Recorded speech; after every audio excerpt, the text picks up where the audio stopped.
Hey everyone, and welcome to Adobe Pro Tips. My name is Alex Hogue, and today we are hanging out in After Effects, and we're going to play around with some text animating using animators, and hopefully you'll get to learn something today. So first off, thanks to everyone in the chat. I was talking to Y2K over on YouTube. Welcome. I hear you don't do After Effects, but soon. Thanks for joining in. What's up, Wade? What's up, Robert? Good to see you guys. Great to see everyone here. So I only have like 25 minutes, so gonna go ahead and jump into it, and I will try to track your questions and we'll have some fun. So let's go ahead and hop over into After Effects.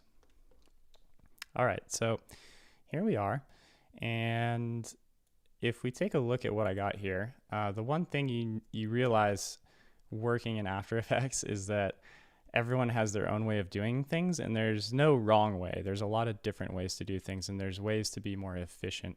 So when it comes to that, this is a good example I built out. Basically, I have the exact same effect kind of going on here. It's just an easy text reveal from the bottom, but each one of these is done in a completely different way. So the first one here is done using a position, layer position. So if we hit P, we see that there is a mask and the layer is positioned. And essentially, this is actually really tedious. You shouldn't be doing this, but I'm showing it here. It's hard to see, but this mask here is actually, I'm basically like reverse tracking the mask. Let's see here, there it goes.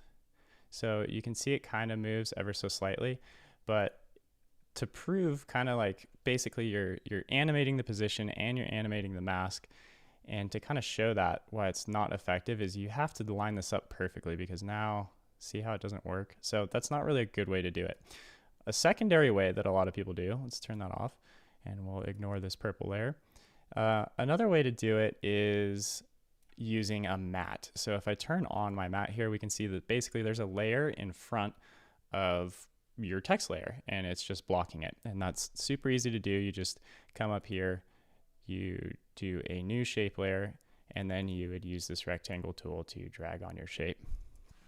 So what's happening though? The way to get that to work is we have that shape layer here, which is visible here, and we just see the text comes up behind it. So that's using a matte, and the way to select that is using this track matte here. You would just select your matte layer, which would be the shape you would draw. And if you don't see this here, toggle these little buttons down in the left-hand corner, and you can get that to pop up. Now, I don't want to spend too much time talking on that. I just kind of showcasing this here. So that's another way to do it. Now, this bottom one is what I kind of want to focus on. This is using an animator and a simple mask that's easy to create. Hey, Alessandra, welcome to the chat. Thanks everyone. Let me know. I don't know why I'm saying us, it's just me. Let me know if you have questions along the way, but let's dive into it. So one thing I feel like a lot of people don't know is how to just easily make text reveal from the bottom like that without having to do a matte layer, without having to keyframe masks. So let's go ahead and play with that. Let's turn these off. And let's just go ahead and hide them for right now. So here's our layer. Let's go ahead and make that full screen. And we're going to come up here. We're going to make a new text layer. Click here. We'll just say Adobe Live. Now, when I type this out, there's a couple things I want to point out real quick while we get started. So I just kind of type that arbitrarily anywhere. And a lot of times when I'm doing text and such, you want that text to be front and centered if you're doing things that pop on screen for ads and that sort of stuff. The best way to do that, if you right click here and come into transform, you're going to see these two right here, and the order is important. So center anchor point in layer content, and then center in view. And memorize these hotkeys if you have a keyboard that has these buttons, or change it if you're on a laptop. But it's nice to set these up. So we're going to center anchor point in layer content. So what that's going to do is take this anchor point right here, which is where this little dot here, I don't know if you can see it. The anchor point is where things rotate from. They scale from there. Now, if I were to move that anchor point, and for example, if you use this pan behind tool, you can move this anchor point wherever you want. If you hold shift or control when you do it, it'll snap, which is kind of a fun little hack.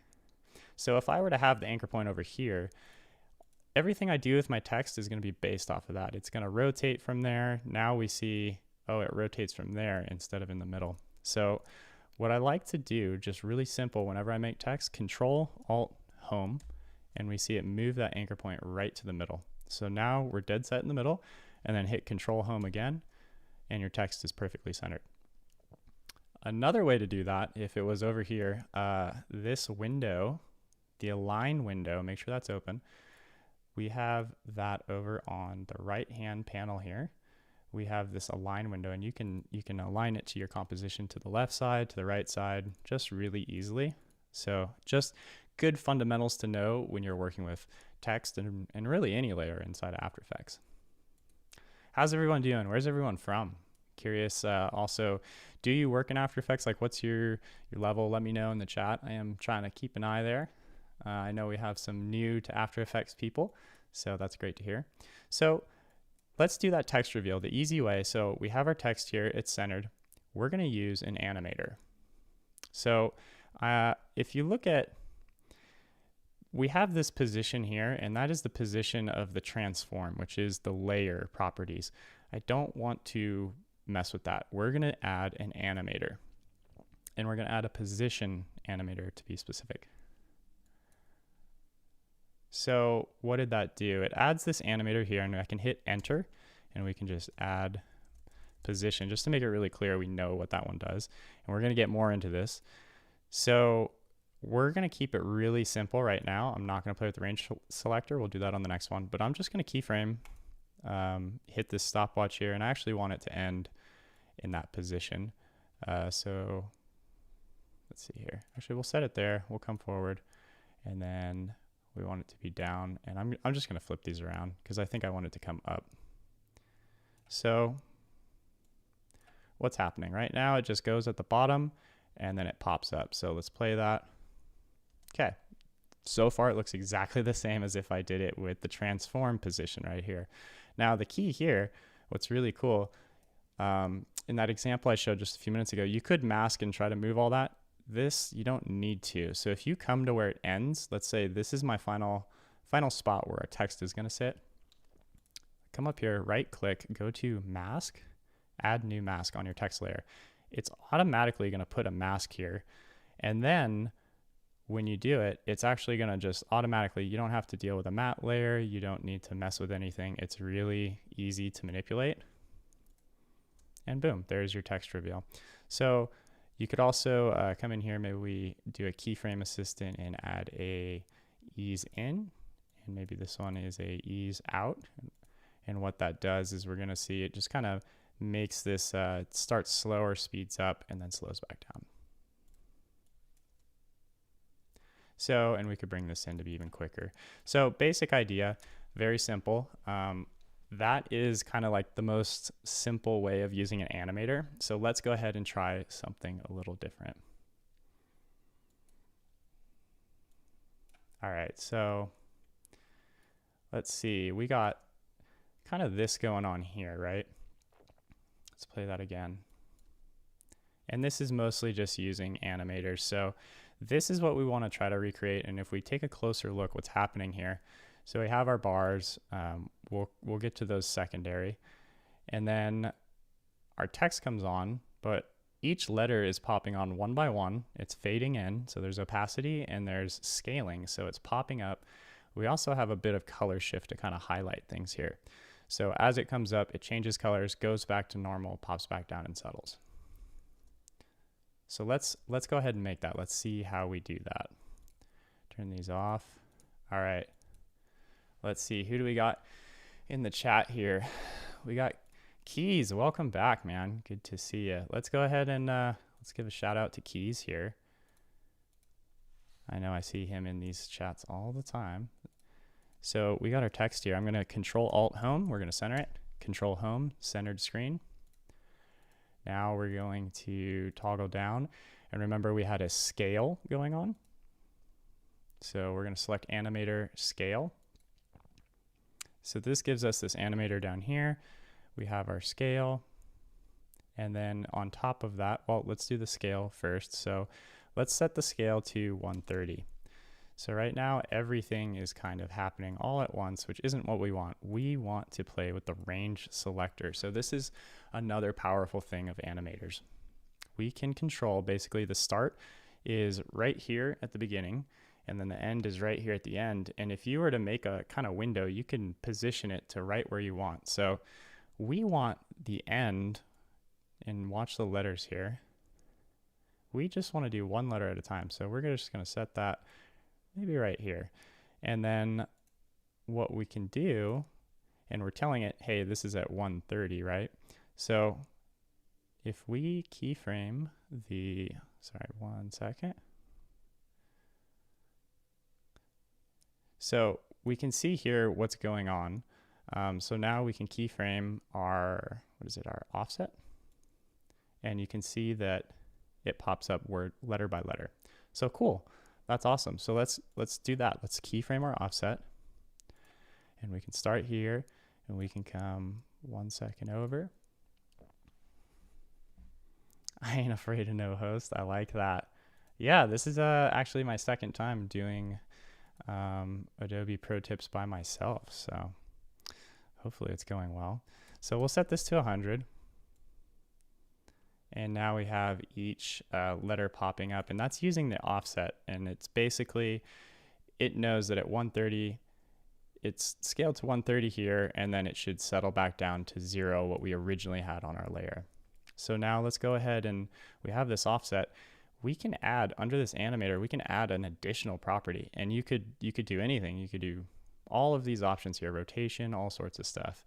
And let's go ahead and play with the fill color. So right now, you already see it goes red, and we see what's going on here. So we kind of see the power of animators to do unique things on individual layers, and we still haven't changed our layer positioning. So there we go. So I actually want this to start from the beginning with nothing scaled, right? So if we take our start point, we can actually slide it, or sorry, our offset, we can slide it over so that we're actually starting just a little bit below. So that way, everything that comes on one at a time. And maybe we change this color to boom. There you go, keys. Now we can do a little bit more though. So let's grab another animator on the same layer, and we can put an opacity on it. And maybe we name these animator 2, opacity, animator 1, this is range and scale, or sorry, scale and fill. So what we can do now is just keyframe our opacity to pop on as we would like. So let's set this to 0. That's what we're going to start at. And then in our range selector, we can start at 0, and then as it comes up, go to 100. So now we kind of have this pop and highlight effect going on. What do you guys think? Kind of cool. So this is kind of the basics. So we can also add in something other people don't know. How are we doing on time? Okay, we'll keep it moving. I got some other stuff I want to get to, but let's go ahead and talk about shape layers real quick. So I want to add those lines in. Let's actually move this back. So maybe we just want to have, let's see, we'll do a layer new, shape layer. Oh, keys, I just picked your name for fun. Whoops. If you hold shift when you're drawing this, you can get a straighter line. So we have this here, and I'm gonna, let's see, we can move this over, kind of line that up. So we have that, and what a lot of people will tend to do in After Effects when they're new is duplicate this so they get their other line down here, and you have, oops, no, I'm moving both at the same time. So you have your other one down here. So now we have two separate layers that we need to animate independently, and things just get messy. Load times are slower. So instead of making another shape layer, let's do what you should do is toggle down into the contents of your shape layer, which if you think of it like a folder, we can add more shapes. So then you could draw whatever you want. For this purpose, I'm just going to hit Control D and duplicate, and we'll call this one our top. And to rename this, I'm hitting the Enter key. This one's our bottom. And then our bottom, we can just move it down. And we can put it wherever we want. And now the simple animation we had going previously, and maybe we scooch this over a bit. And you could come in here and you could just simply animate the scale, unlock one end, and we can say, you know, this is 100, this is at 0, and we slide this all over. Maybe this comes in here. So basically, now as that scales up, and the reason I'm only manipulating this side because we don't want it to expand this way as well. So now we kind of have this simple animation using no mats or anything, just animators and also a couple shape layers. How we doing? Wow, lots going on in the chat over here on YouTube. Hey guys, hey.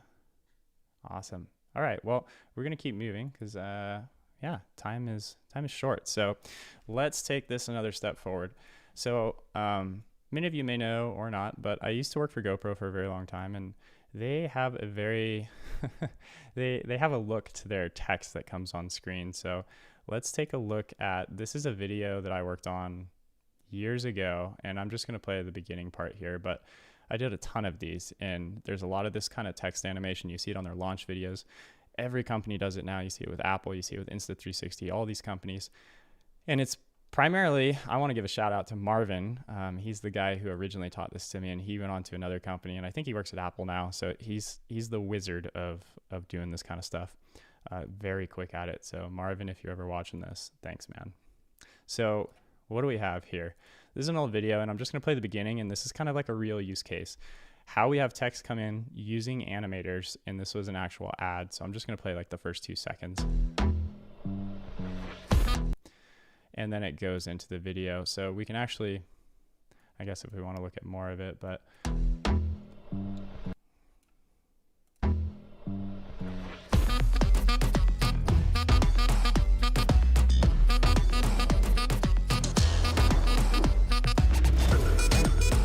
all right, so pretty straightforward, but if we come in here, what I want to point out is that don't just animate text to animate it. When you can, try to be intentional.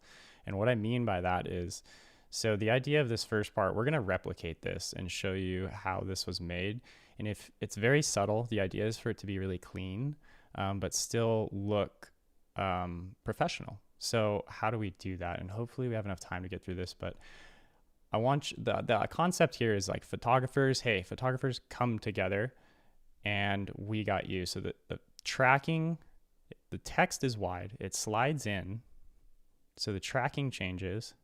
We also have the letters up and below, and that kind of all snaps together to the music. And then finally, at the very end for the next word, this starts to slide over, very subtle, but it makes the difference between just popping on screen and being static. Very subtle, but it also matches the next line that's coming on and then settles. So how do we do that? And then finally, we got you, just to emphasize the you can think about, oh, maybe just that word pops up because we're really calling you. So let's go ahead and dive into that really quick. That's so cool. Thank you. Yeah. All right, so let's go ahead and come to our composition here. And I have this up here as a reference. If you hit LL, it'll show your waveform. So let's go ahead and kind of sync this up to the music. We'll get rid of the end of this. All right, so let's do our own version. So let's say animation. And let's go ahead and do what we did. Control-Alt-Home, Control-Home. We're going to center the text again. Now we're going to come into here, toggle this down, and we're going to add, remember, the first thing that happens is this text is kind of spread apart, so that's a position, just the y-axis. And then we also have the tracking. So the tracking is far apart and it comes together. So let's go ahead and start. Let's start with the tracking. So animate, we're going to add tracking. And we have our range selector here. So here's all of our tracking stuff. In this instance, I'm just going to click the tracking here. We'll add a keyframe. That's at 0, so we want that to maybe come in. I don't know. We'll figure it out to the timing here. We can finesse, but the idea is somewhere around here. And then we want it to start nice and wide. And I always kind of go to the end of the screen, just however long the word is. And so, and then we can ease this in.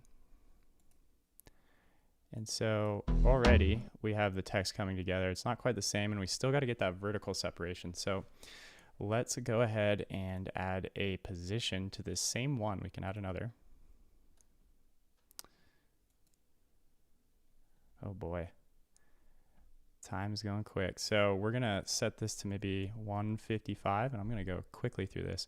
Now this is the tricky part, and if you didn't know this, it would take forever to figure out. So I moved the position up here, and it just moved my whole layer up here. So the way to get that to act properly, the way we kind of have it in the video, I'm gonna animate, animate.